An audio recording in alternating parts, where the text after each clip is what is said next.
Everybody stick together, make plays. Have a strong mindset that you're going to make plays. We're going to do what you have to do. Every single one of us. You got me? It's football time in the blue.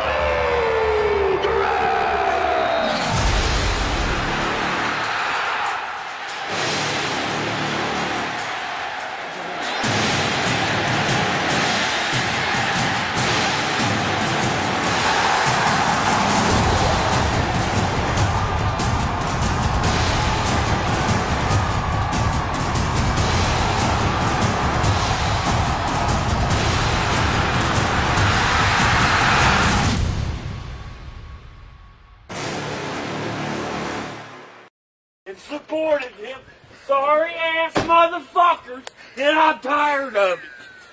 I'm tired of them ruining every fucking Saturday of mine.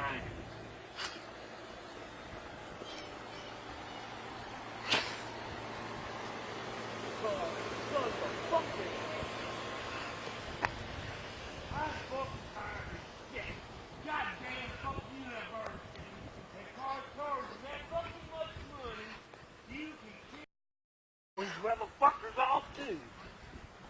Move that gas, Ken. Sorry. Yeah, but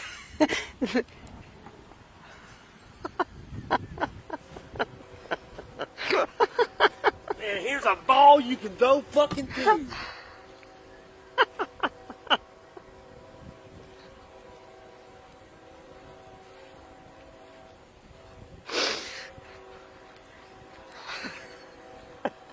Years of wasting my fucking life watching you cocksuckers.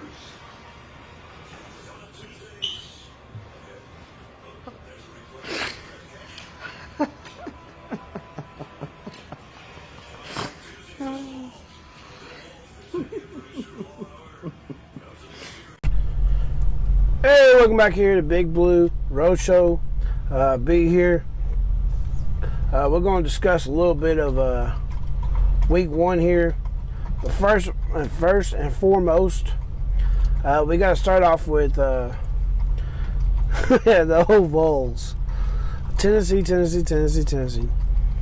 I've heard everything from 9-3 to 6-6 to 7-5, 8-4. I think I even heard 10-2 a couple times. My man Catfish, though, man, all he wants is to go to the oatmeal cream pie bowl.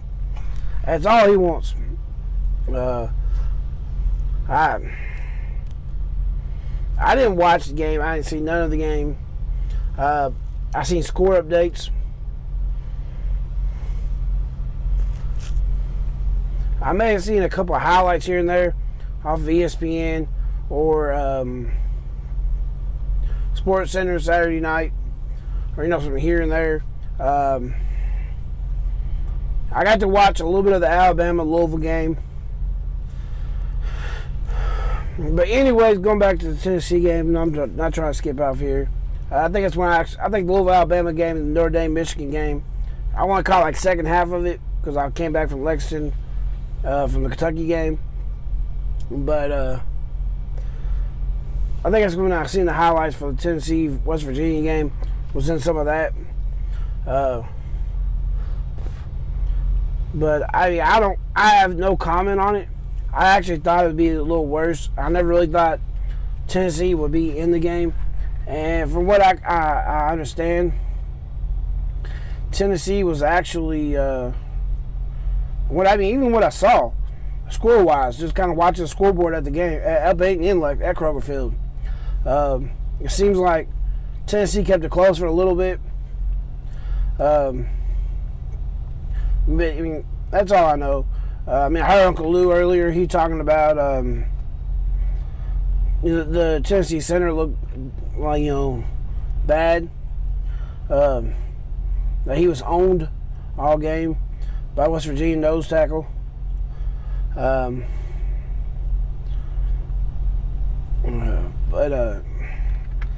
that's all I can say, man. I don't know. I hope y'all at least got a good laugh. Tennessee fan. I seen that on Facebook and I was like, I gotta at least put that in there. Alabama Louisville game, that kind of went as I expected. I never thought Louisville had a chance, especially when they started chirping during the weeks leading into the game. All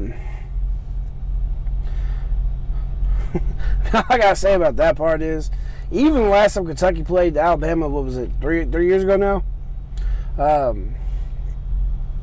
We went down to Tuscaloosa and we lost 34-6.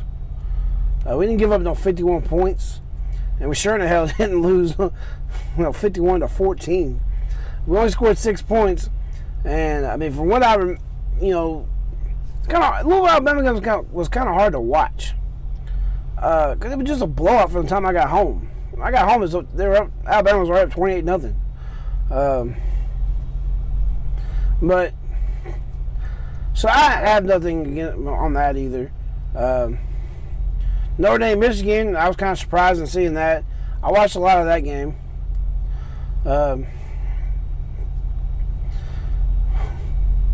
But, I mean, that's all I pretty much got on all that.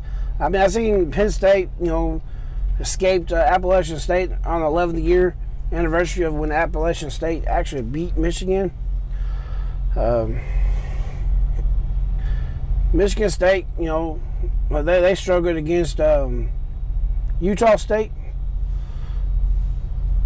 I seen Auburn got the W against Washington. Another one of those games I didn't see. No comment. But while I'm running through some of these games, I do apologize to all of y'all. I planned on doing previews. I even planned on doing a Kentucky Central Michigan preview. That was just one video. Time just kind of got away from me. So that's why you didn't have none of the previews. I was trying to get home to actually go to the game. Other than that, I truly am sorry. I'm going to jump on the Florida-Kentucky one later on this week. Before that, though, I plan on, once I see the top 25 poll, going through there and picking mainly the big games. People who are actually playing somebody this week, at least at the Division I school. Maybe picking 5 or 6 games out of there and breaking them down. I'll do the whole SEC, all of them, excluding the Kentucky-Florida game, because I'll do that separately. But while I'm talking, I'm going to go ahead and just go right into from what I've seen from Kentucky. But to start off with, I haven't discussed this on my channel. But Josh Paschal, I want to say it was beginning of fall into spring, somewhere in that area, he was diagnosed with skin cancer. I'm not going to try to melanoma or whatever it was. Is out for the rest of the year, or expected to be out. Then we found out Monday, we heard that our offensive line coach had some health issues this offseason also. Kind of found out John Sharman, our offensive line coach, has cancer too.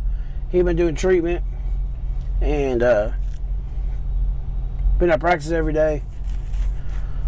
And, goes into 6 to 7 hours of chemo and then comes at practice. Right now, he's not expected to miss no time. He's planning on staying with the team. But, like he said, he can't predict the future or what it holds. But bringing that up, I wanted to show you a wristband Kentucky's thrown together. It says Sharman Strong on one side and JP on 3. JP on 3 is actually what the team is breaking huddles with and stuff. They're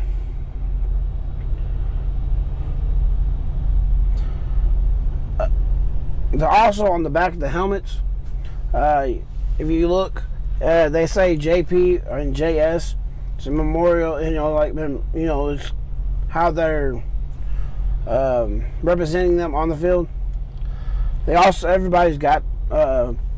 on the team's got one of these wristbands. As a fan, you can get one for $5. They were selling them at the game the other day, Saturday. But to the game now. I expected Kentucky to come out and dominate this game. I mean, I knew there'd be some growing pains that came along with the new quarterback or quarterbacks. I was very excited Monday when I heard Terry Wilson was named the starting quarterback. To us Kentucky fans, he's known as Terry Touchdown or Touchdown Terry. I think his nerves got to him. He came out. He looked a little shaky. Threw 2 interceptions in the first half. He lost a fumble. As a team, Kentucky lost 4 fumbles. We fumbled the ball like 6 times, though, all in the first half. We only lost 2 of them. We were down at one point in time. What was it, 17-7?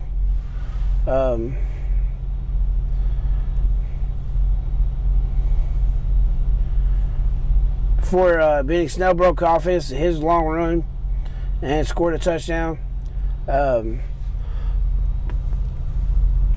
AJ Rose had a long touchdown to score the first touchdown for us. Long touchdown run. But I mean, they both. I think AJ Rose solidified himself as the number 2 running back as he ran.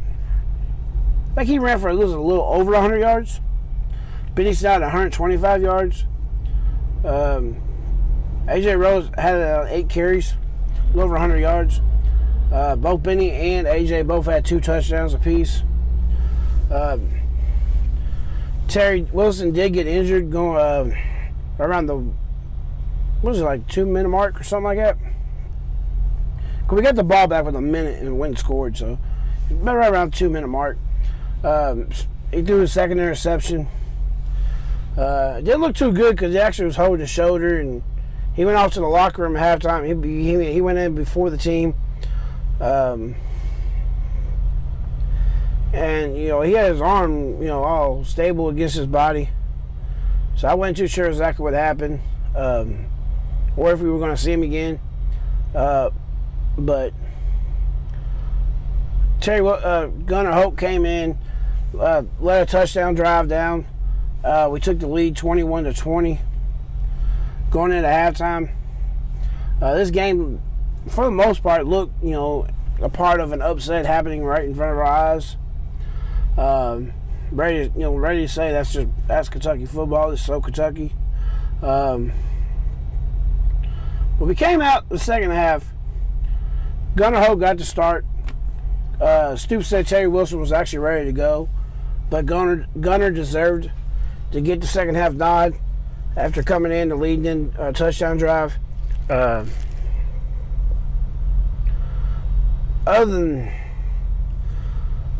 I'm going to break down the first half before I get back to the second half. Terry Wilson, he's, from what his whole performance. Well, second half we came out, we held Central Michigan scoreless. I don't even think they really made it past the 50-yard line. The second half. We dominated them in the second half, but we still had some offensive problems. Still didn't really get clicking.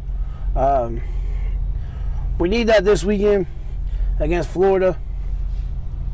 But my takeaways from this is Terry Wilson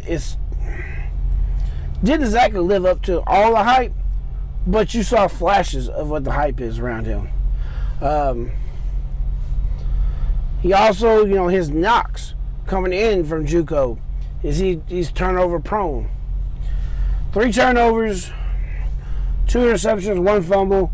The 1 fumble though, it was a motion. Lynn Bowden went in motion, and when Wilson did the fake handoff, Bowden actually knocked the ball out of his hand.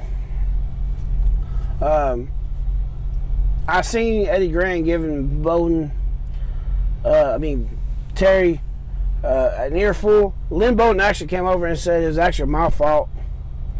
I knocked it out of his hand. The 2 interceptions, one of them was when he got injured. He got hit as he was throwing the ball. He should have. It's a pass he should have never thrown. But I mean, it is what it is. Hopefully, he learned from it. The other interception was in the end zone. He kind of overled Bouvier and left the ball hanging a little too much. The corner just beat Bouvier to the ball as Bouvier kind of slipped. He was able to keep both feet in the inbounds and make the catch. Other than that, Terry Wilson, other than his turnovers, I think he kind of misreads the RPOs and really doesn't get the whole when he should hand it and when he should keep it. Because me personally, I think numerous of times when he kept the ball, he should actually have handed it off. And numerous times when I thought when he handed the ball off, he should have actually kept it. I mean, his ability, he's got a lot of ability, a lot of upside to him. We just gotta get a couple things worked out, get him comfortable in the offense, and gain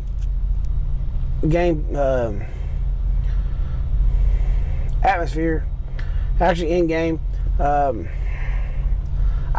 think he'll be fine. I think Coach Henshaw will get him working with him this week, and you'll straighten some of the stuff up. Other than that, I like where we're at. I think we have the defense is good. I think the offensive line is a little sketchy at times. Because I mean, if you look at the stats, it actually looks like we blew out Central Michigan. If you just did not look at the score, just stats alone, we had like 450 yards, somewhere around that area. Total offense, 300 yards of that was rushing. I think we're going to do for like 150 yards combined, something like that. I want to say Terry Wilson had 78 yards and Gunnar Hoke had 83 yards passing. Gunnar Hoke had 1 touchdown pass. Terry Wilson had 2 interceptions, no touchdown passes. But we'll get all that worked out and straightened up. There's a lot of upside this team, and I still believe 8-4, 9-3 is right where we probably going to be at. But we got a big game this week, and if y'all remember, this is one of the games I actually projected to lose. I